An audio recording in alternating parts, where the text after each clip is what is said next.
Module 7, Conditional Probability. Recall some basic probability rules that we discussed in the last module. The addition rule for disjoint events. The probability that either event A or B happens would equal the probability of event A plus the probability of event B. Again, assuming that those two events have nothing in common or are disjoint. Secondly, the multiplication rule for independent events. If we want the probability that both A and B happen, we find the probability of A and multiply it times the probability of B. Number 3, the general addition rule. So this means that events A and B are not necessarily disjoint. Then in that case, if we want to find the probability of A or B happening, we do it the same way as when those events are disjoint. We're going to add those two probabilities together, but to make sure that there's no overlap, we have to subtract the probability of both events A and B occurring. Now the difference between this and the first rule is that if your two events A and B are disjoint, the probability that both A and B can happen, if they have nothing in common, is 0. So that's why you don't see that in the first rule. So rule number 3 works for any event. Number 4, for sample space S, the probability that your event is going to be something in the sample space is going to be 1. It's a definite. And then lastly, to find the probability that event A does not happen, you do 1 minus the probability that event A does happen. So our goal in this module is to develop a rule for the probability of A and B where A and B may not be independent. So we introduced the idea of conditional probability. A conditional probability is the probability of an event that is affected by whether another event has occurred. The notation that we're going to use, if E and M are events, is the probability of event E given event M. So that means the probability that event E happens given that event M occurs. So what you want to keep in mind is that event E is the one whose probability you're interested in, and M reduces the sample space because we are looking for the probability that E happens assuming that event M occurs. So this is our definition for how we can find that. The probability of B given A is equal to the probability of A and B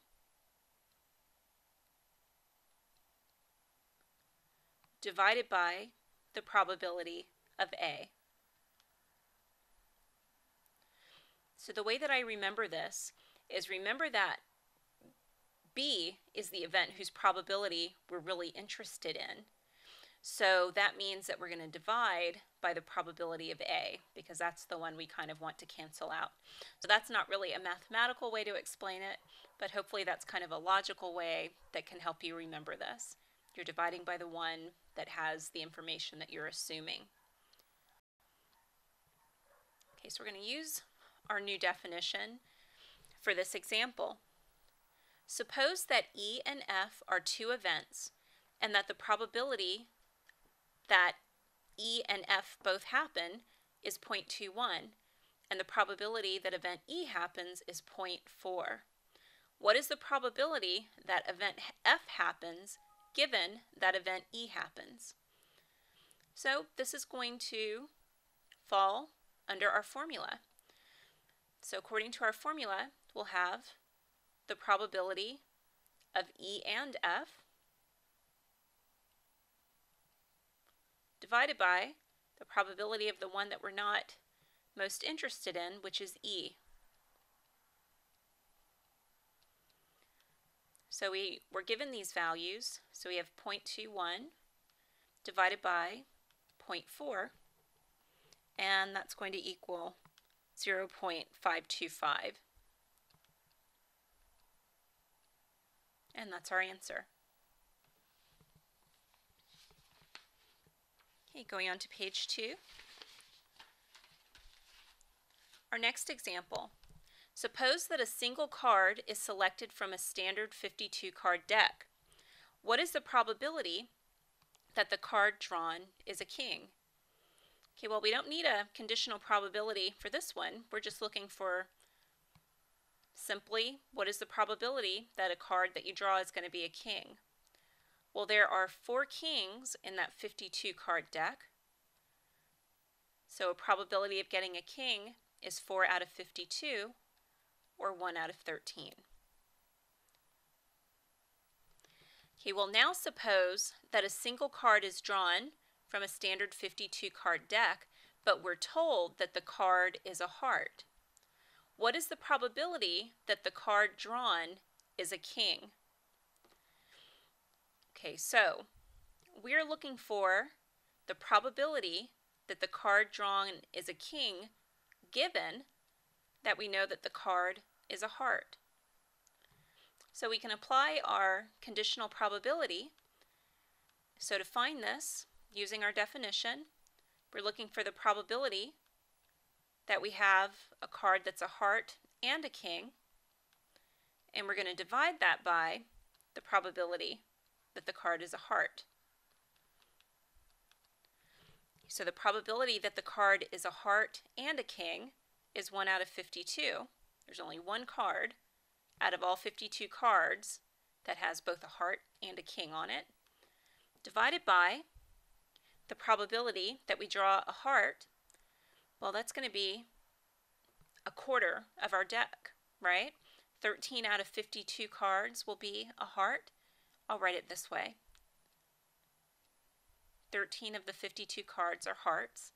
So when we simplify our fraction, we can easily cross out the 52s and see that this simplifies to 1 out of 13.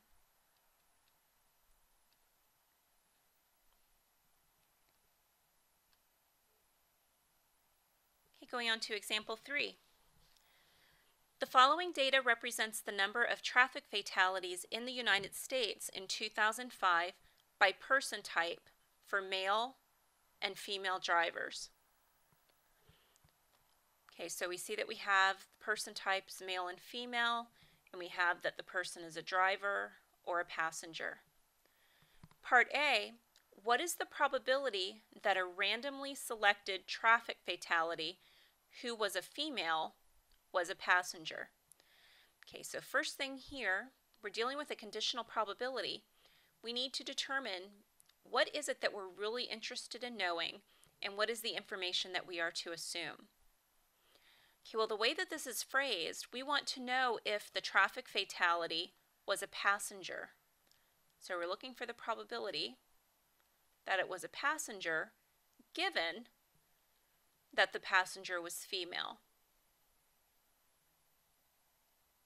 So once you have that set up, we now just apply our definition.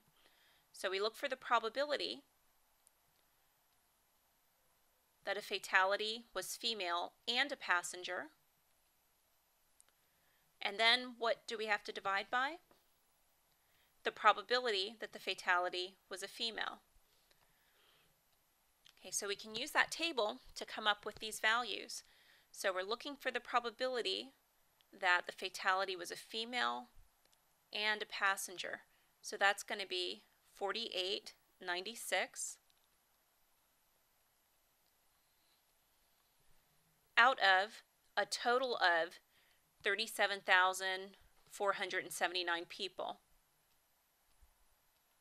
Okay, so of that total number of people or subjects in this study, 4,896 were female passengers. Now we're dividing that by the probability that the fatality was female. So we have 2 types of females, so we need to add them together to get 11,494 from our table. out of a total possible of 37,479. So now to simplify this, our denominators and our complex fractions cancel out, and we end up with 4896 divided by 11,494. And approximate that, I'm going to round it to 3 places. That gives me 0.426. Okay, so it looks like with this data, it's less than a 50-50 chance that a randomly selected fatality who was female was a passenger in the car. Okay. Well, for part B, what is the probability that a randomly selected passenger fatality was female? So now this is just the opposite of what we looked at in the last problem. We're interested to see the probability that the fatality was female given that she was a passenger in the car.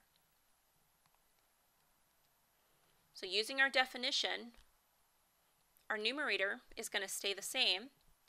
We're looking for the probability that we have someone who's a passenger and female, but this time we're dividing by the probability that someone is a passenger.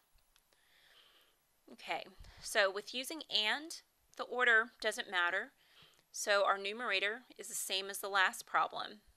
4896 divided by 37,479, all divided by, okay, well, what is the probability that the fatality was a passenger?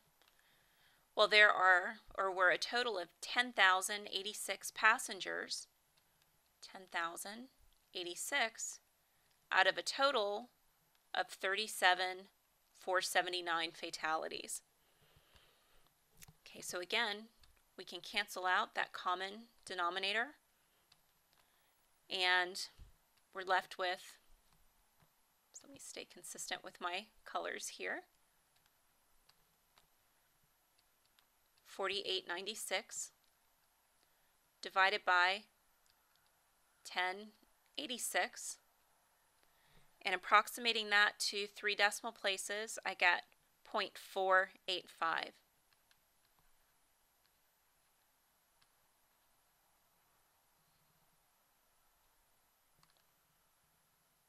Okay, going on to example C. Suppose you were a police officer called to the scene of a traffic accident with a fatality. The dispatcher states that the victim was driving, but the gender is not known. Is the victim more likely to be male or female, and why? Okay, so we can use probability to figure this out. So there are 2 calculations we need to do. We're interested in determining the probability that the person driving was a male given that the person was driving.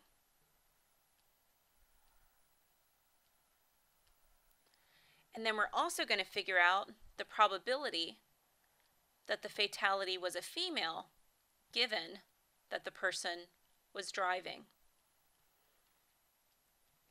Okay, so let's deal with the male first. So using our conditional probability definition, we have the probability that someone was driving and male divided by the probability that someone was driving. Okay, so let me see if I can get my table. Yep, so you can see it here. So the probability that someone was driving and male, we have 20,795 such fatalities out of our total of 37,479. And we're dividing that by the probability that the fatality was driving. So all of the drivers total 27,393. Again, divided by the total in the survey, or not survey, but in the study, 37,479. Again, That denominator will cancel out, and we can divide these two, and rounding it to 3 decimal places, I end up with 0.759. So that seems like a kind of high probability that a fatality was a male, given that the person was driving. But let's see how that compares to the female.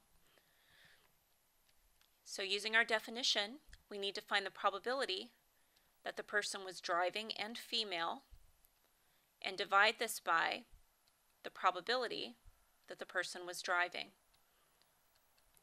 Okay, so going back to our table,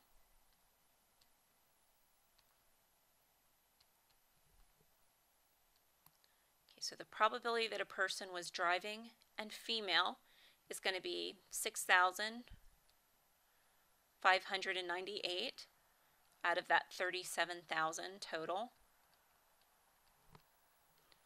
divided by the probability that they were driving is the same as the last problem, 27,393 divided by our 37,000 total. Denominator cancels out again, so we can approximate this to 3 decimal places using your calculator, and we get 0.241. Okay, so there seems to be quite a big difference between these two. So let's see what the question is again. Is the victim more likely to be male or female?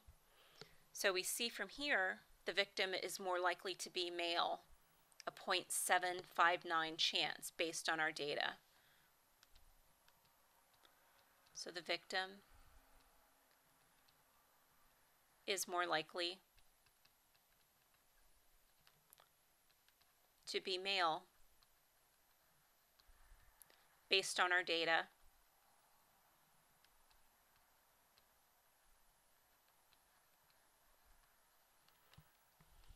And given that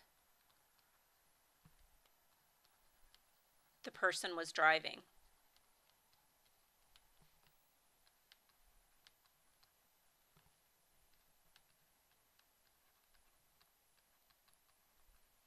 And we can say using conditional probability.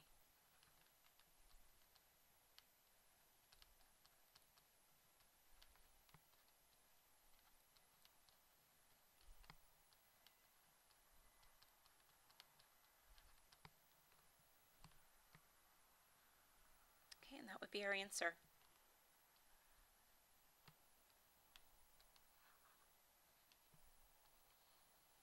Okay, we'll pause here for a moment and then we'll go on to the third page.